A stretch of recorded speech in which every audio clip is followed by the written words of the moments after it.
PM किसान सम्मान निधि की 6वीं किश्त आज उनके बैंक खातों में पहुंच जाएगी, जिसका उन्हें बेसब्री से इंतजार है। प्रधानमंत्री नरेंद्र मोदी खुद इस मद के लिए आज 17,000 करोड़ रुपए की धनराशि जारी करेंगे। इसका सीधा लाभ देश के 8.5 करोड़ किसानों को मिलेगा। रबी सीजन शुरू होने से पहले ही यह किश्त किसानों के खाते में जमा कराई जा रही है।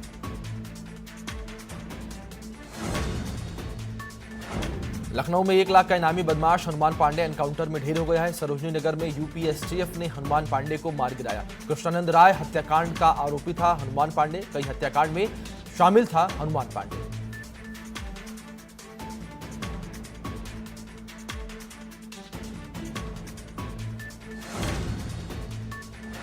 नोएडा के थाना 58 में पुलिस और बदमाशों के बीच मुठभेड़ हो गई। मुठभेड़ के दौरान गोली लगने से 2 बदमाश घायल हो गए। एक बदमाश मौके से फरार हो गया, तो वहीं आरोपियों के पास से पुलिस ने 16 मोबाइल, ज्वेलरी, तमंचे और कारतूस बरामद किए हैं। आपको बता दें कि बदमाश दिल्ली एनसीआर में लूट की वारदातों को अंजाम देते थे।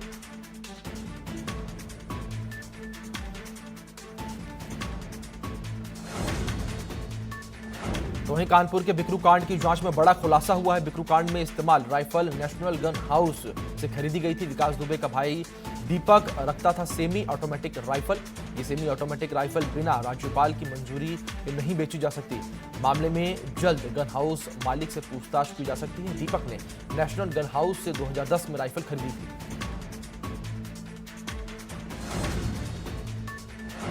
लखनऊ के वजीरगंज थाना क्षेत्र में नशे में धुत एक युवक सीवर लाइन में कूद गया। सीवर में कूदने के बाद युवक ने शोर मचाया। मौके पर पहुंची पुलिस ने नगर निगम की टीम के साथ कड़ी मशक्कत के बाद युवक को बाहर निकाला।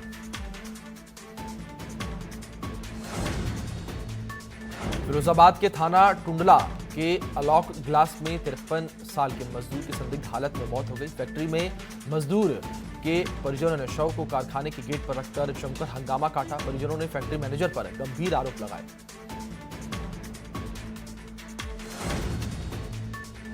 फर्रुखाबाद में दबंगों ने खंबे से बांधकर युवक की पिटाई की। युवक को छुड़ाने के लिए पुलिस को दबंगों के घर का दरवाजा तोड़ना पड़ा। युवक का कसूर सिर्फ इतना था कि इनकी बाइक दबंग के स्वजन से टकरा गई। फिलहाल पुलिस 3 लोगों को गिरफ्तार करने का दावा कर रही है।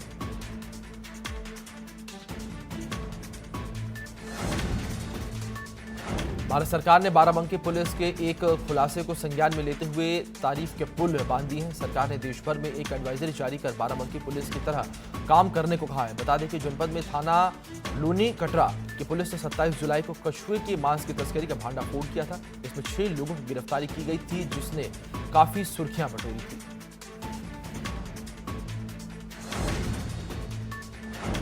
मेरठ में पुलिस और बदमाशों के बीच मुठभेड़ हुई है। मुठभेड़ के दौरान गोली लगने से बदमाश नीटू घायल हो गया। बदमाश पुलिस पर हथौड़े से हमला कर चुके हैं। बदमाशों ने चेकिंग के दौरान घटना को अंजाम दिया था।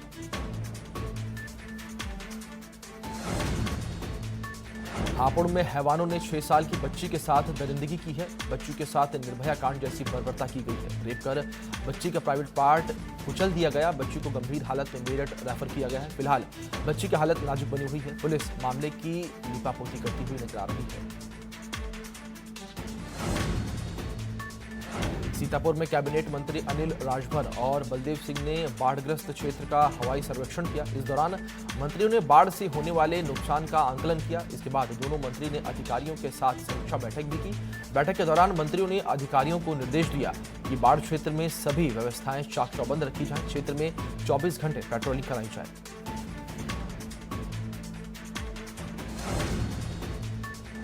आंध्र प्रदेश के कोविड केयर सेंटर में आग लगने से 7 लोगों की मौत हो गई। आग में फंसे लोगों को रेस्क्यू किया गया।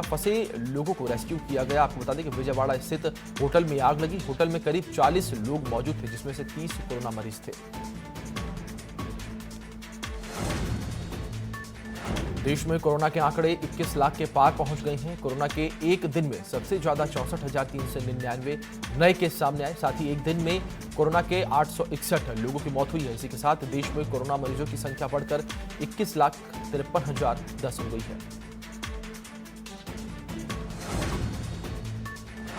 यूपी में कोरोना मरीजों की संख्या बढ़कर 1,18,038 हो चुकी है। राज्य में कोरोना संक्रमण से अब तक 69,833 मरीज जो हैं वो ठीक हो चुके हैं। साथ ही कोरोना से 2,028 मरीजों की इलाज के दौरान मौत हो चुकी है। यूपी में कोरोना संक्रमण के 46,177 एक्टिव केस हैं।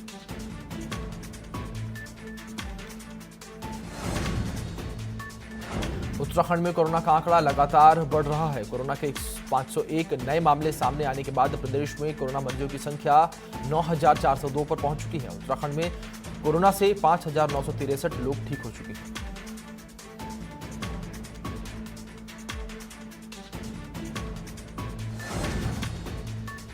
बॉलीवुड अभिनेता संजय दत्त को सांस लेने में तकलीफ के चलते मुंबई के लीलावती अस्पताल में भर्ती करवाया गया है। संजय दत्त की कोरोना जांच रिपोर्ट नेगेटिव आई है और उन्हें नॉन कोविड आईसीयू वार्ड में भर्ती करवाया गया है। समाचार एजेंसी ANI के मुताबिक लीलावती अस्पताल ने बयान जारी कर कहा है कि संजय दत्त की तबीयत फिलहाल ठीक है। हालांकि उन्हें कुछ समय तक मेडिकल ऑब्जर्वेशन में रखा जा सकता है।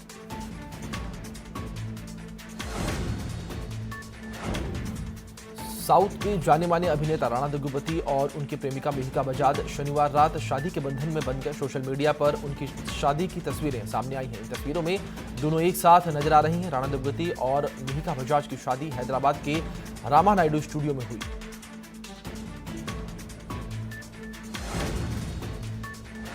भारतीय क्रिकेट टीम के स्पिनर युजवेंद्र सिंह चहल ने अपने क्रिकेट फैंस को चौंका दिया है। चहल ने शनिवार को अपने आधिकारिक ट्विटर अकाउंट के जरिए बताया कि उन्होंने सगाई कर ली है। चहल हमेशा से ही सोशल मीडिया पर खूब सक्रिय रहते हैं और अपने वीडियोस के जरिए क्रिकेट फैंस का मनोरंजन करते रहते हैं। हालांकि इस बात का अंदेशा किसी को नहीं था कि वो इस तरह से अपने फैंस को सरप्राइज देंगे। कश्मीर मुद्दे पर OIC को दो फाड़ कर देने की धमकी देना पाकिस्तान को महंगा पड़ गया है। सऊदी अरब ने पाकिस्तान को उधार में तेल देना बंद कर दिया है। पाकिस्तान अब गिड़गिड़ा रहा है, लेकिन सऊदी अरब अब कोई ध्यान नहीं दे रहा है। बता दें कि आर्थिक बदहाली से जूझ रहे पाकिस्तान ने दिवालिया होने से बचने के लिए साल 2018 में सऊदी अरब से $6.2 अरब का कर्ज लिया था।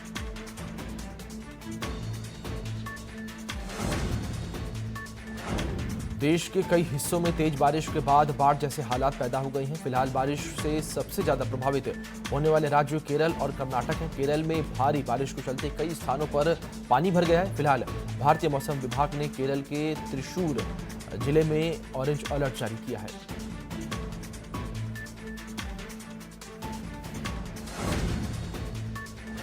केरल के इदुक्की जिले में भूमि स्खलन के बाद मलबे से शनिवार को 11 और शव बरामद किए गए हैं। इसमें हादसे में मरने वालों की संख्या 26 हो गई है। लगातार बारिश के बीच लापता लोगों की तलाश जारी है।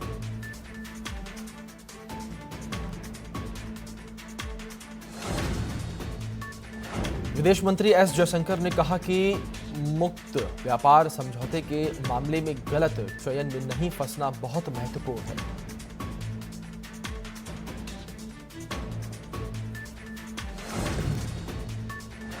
भारतीय क्रिकेट फैंस को IPL के 13वें सीजन का बेसब्री से इंतजार है। क्रिकेट प्रेमी ही नहीं बल्कि भारतीय क्रिकेटर भी IPL में खेलने के लिए बेताब है। लेकिन एक खबर IPL की 3 फ्रेंचाइजी के खिलाड़ियों को परेशान कर सकती है। इस खबर में कहा जा रहा है कि IPL के 3 टीमों को अपने एक खिलाड़ी को ड्रॉप करना होगा, क्योंकि BCCI ने ऐसे नियम इस साल के लिए बनाए हैं।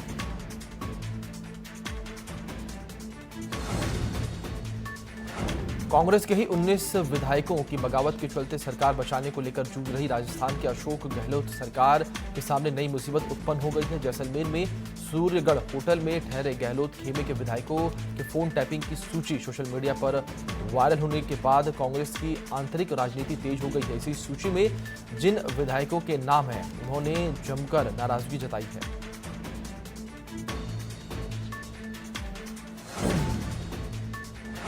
जालौन में R9 टीवी की खबर का बड़ा असर हुआ है, जहां लड़की के फांसी लगाकर आत्महत्या करने के मामले के DM के आदेश पर मजिस्ट्रेट जांच की जाएगी। जालौन के उरई नगर में पुलिस की पिटाई से परेशान होकर लड़की ने खुदकुशी की थी।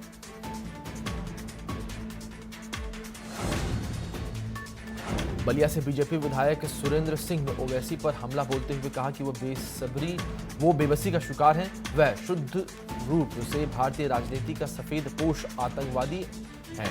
ओवैसी दिमाग से भारत और भारतीयता के प्रति कोई प्रेम नहीं है।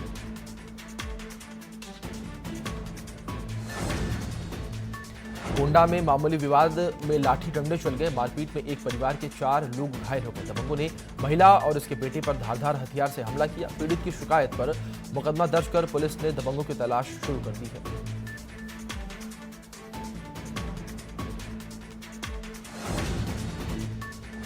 कोझिकोड विमान हादसे में मारे गए को पायलट अखिलेश शर्मा का पार्थिव शरीर उनके घर मथुरा पहुंचा। पायलट का शरीर घर मथुरा पहुंचने पर परिजनों का रो रो कर बुरा हाल हो गया। साथ ही आसपास के लोगों की भी जो आंखें हैं वो नम आई।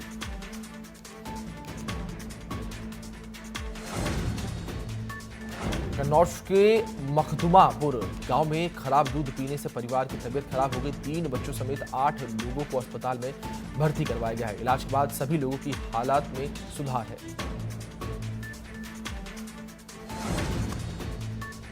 आगरा के थाना खंदौली इलाके में अज्ञात वाहन ने 2 बाइक सवारों को टक्कर मार दी। हादसे में दोनों बाइक सवारों की मौके पर ही मौत हो गई। गुस्साई भीड़ ने आगरा अलीगढ़ हाईवे जाम किया। सूचना मिलने पर मौके पर पहुंची पुलिस ने लोगों को समझा बुझाकर जाम खुलवाया।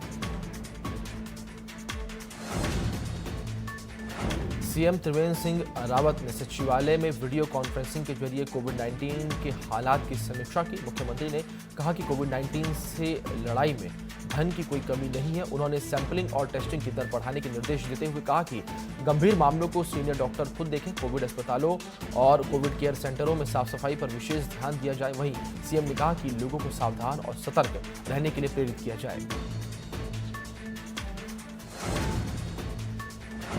उत्तराखंड में होम आइसोलेशन को सरकार ने मंजूरी दे दी है। होम आइसोलेशन को सीएम रावत ने कहा कि शासन स्तर पर जल्द गाइडलाइन जारी होगी।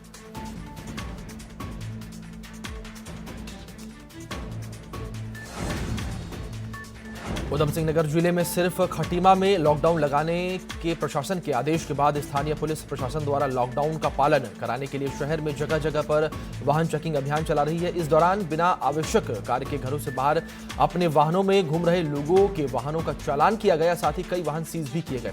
आपको बता दें कि प्रशासन के आदेश पर खटीमा तहसील में आज और कल 2 दिन का लॉकडाउन लगाया गया है। रामनगर में मुख्य बाजार में कंटेनमेंट जोन बनाने से व्यापारियों में प्रशासन के खिलाफ आक्रोश व्यक्त है। आक्रोशित व्यापारियों की नाराजगी व शिकायत सुनने पहुंचे सल्ट के पूर्व विधायक रणजीत सिंह रावत और नगर पालिका अध्यक्ष हाजी मोहम्मद अकरम ने व्यापारियों की समस्याएं सुनी। व्यापारियों ने कहा कि पिछले 15 दिनों से मुख्य बाजार को बंद करके रखा गया है। कारोबार पूरी तरह से ठप हो गया है और पहाड़ों की सप्लाई बंद हो गई है। घर पर बच्चे आवश्यक चीजों के लिए परेशान हैं। व्यापारियों ने रामनगर उप जिलाधिकारी से मुलाकात की और उप जिलाधिकारी के समक्ष पूरे बाजार का पक्ष रखा। इसको लेकर उप जिलाधिकारी ने कहा कि व्यापारियों की सारी बातें सुनी गई। सभी बातों पर विचार करते हुए कार्रवाई की जाएगी। चमोली में लामबगड़, कंचनगंगा, पागलनाला और दुघारा में रोड बंद हो गया है। भारी बारिश के बाद सड़क पर मलबा आने की वजह से यह रोड बंद हुआ है। सड़क को खोलने के लिए काम जारी है। उत्तराखंड क्रांति दल के जिला अध्यक्ष राजीव देशवाल ने हरिद्वार के सभी गांवों को पार्टी से जोड़ने का कार्य शुरू कर दिया है। उन्होंने कहा कि आगामी ग्राम पंचायत के चुनाव होने को हैं और उत्तराखंड क्रांति दल सभी ग्राम प्रधानों को अपनी पार्टी से चुनाव लड़ पाने का कार्य करेगी। उन्होंने कहा कि उत्तराखंड क्रांति दल एक ऐसी पार्टी है जिसे राज्य बनाने में अपना बलिदान दिया है और अहम भूमिका भी निभाई है। विधानसभा चुनाव को लेकर भी पार्टी सक्रिय तरीके से काम कर रही है। सितारगंज में गौ तस्करी के आरोप में वांछित चल रहे एक युवक को पुलिस ने सितारगंज मंडी गेट के सामने से गिरफ्तार कर लिया है, जबकि एक अन्य गौ तस्कर अभी फरार चल रहा है, जिसको पकड़ने के लिए पुलिस की दबिश लगातार जारी है।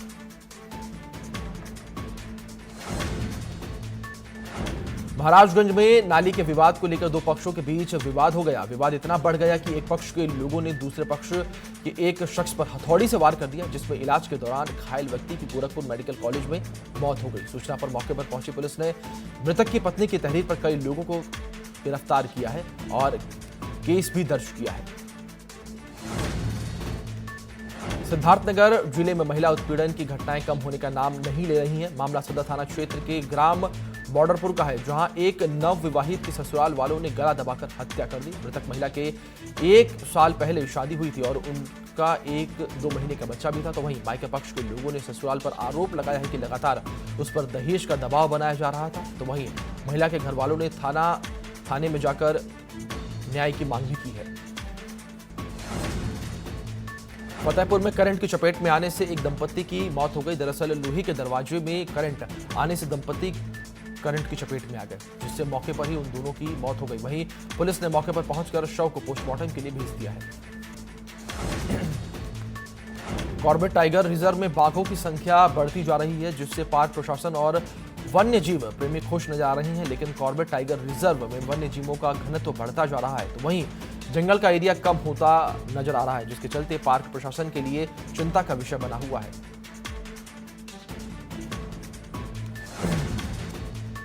हमीरपुर जिले में अवैध रूप से संचालित गुटखा फैक्ट्री में पुलिस ने छापा मारकर कार्रवाई की, जिसमें पुलिस ने एक मशीन और भारी मात्रा में बना और अर्धनिर्मित माल के साथ 5 आरोपियों को गिरफ्तार किया है। पुलिस ने मुकदमा दर्ज करते हुए खाद्य विभाग की टीम को बुलाकर कार्रवाई शुरू कर दी है। बागपत शहर कोतवाली पुलिस ने युवक की हत्या के आरोप में 2 हत्यारों को गिरफ्तार कर लिया है। दोनों युवकों ने फेसबुक विवाद को लेकर एक युवक की गोली मारकर हत्या कर दी थी। पुलिस ने दोनों को गिरफ्तार करते हुए उनके कब्जे से 2 तमंचे बरामद किए हैं। पुलिस ने दोनों को जेल भेज दिया है और हत्या में वांछित अन्य अभियुक्तियों की तलाश में जुट गई है। मुरादाबाद के मंझोला थाना क्षेत्र में 5 साल के बच्चे के अपहरण के बाद पुलिस ने बच्चे को सकुशल बरामद कर लिया है। गाजियाबाद कौशाम्बी बस स्टेशन से पुलिस ने बच्चे को सकुशल बरामद कर लिया, तो वहीं पुलिस मामले की जांच में जुट गई है और लोगों को हिरासत में लेकर पूछताछ कर रही है।